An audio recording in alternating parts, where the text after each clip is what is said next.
Assalamu alaikum wa rahmatullahi ta'ala wa barakatuh. My dear respected audience, our Ramadan daily quote for strategic vision development for today is from the page 93 of our book Strategic Vision Development. And the quote is: Our midnight prayers should spiritually cleanse us and get us ready for the next day. That is to say that midnight prayer is an opportunity for us to nurture and for us to inject sincerity into all the other deeds that will come after the midnight prayer. It is also an opportunity for us to introspect, scrutinize, and evaluate all the past hours and the past days before that midnight.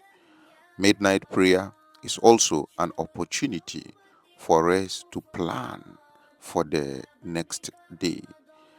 And for that matter, Allah Azza wa Jal, in the spiritual training of the believers, one of the first rituals Allah Azza wa Jal gave to the believers was the midnight prayers. And in fact, before the 5 daily prayers, the believers lived on the practice of midnight prayers for over 10 years. Midnight prayers, interestingly, the word and the expression that is used to enact this particular midnight prayers in the life of our Rasul sallallahu alaihi wasallam was kum, that is raise up and get up. The word itself is repeated only twice in the Holy Book, the Holy Quran. Kum, get up. He was to get up and to also teach us to continuously be up for the two most important deeds that Allah Azza wa Jal actually commanded him. Qum fa'anzir, get up and warn.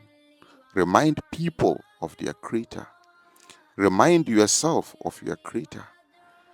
Qum, get up al-layl, in the night. Get up in the night and first of all remind yourself of your Creator.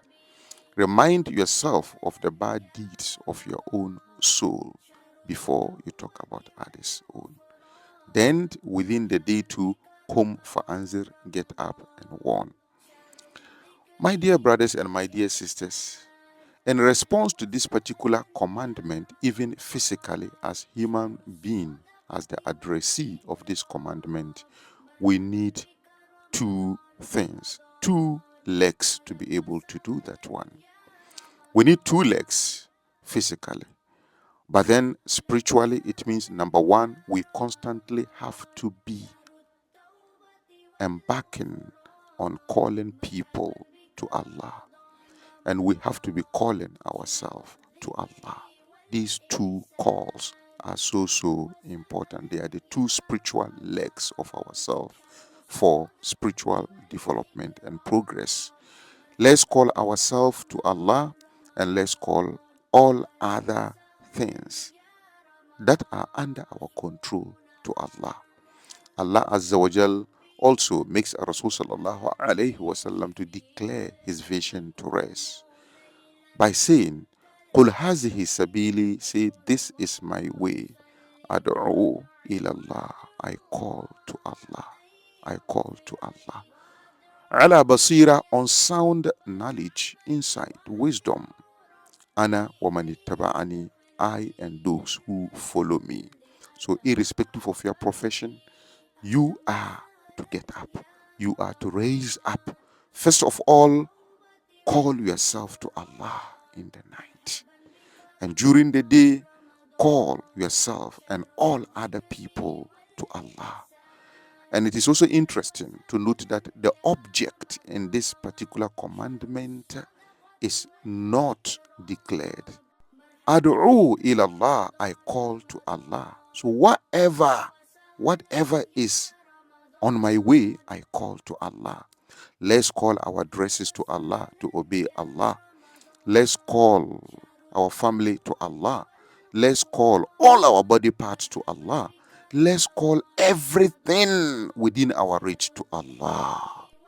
When we sincerely call ourselves to Allah in tahajjud, follow it up in response to the admonition of Allah in the Quran. كانوا قليلا من الليل ما يهجؤون وبالأسحار هم يستغفرون.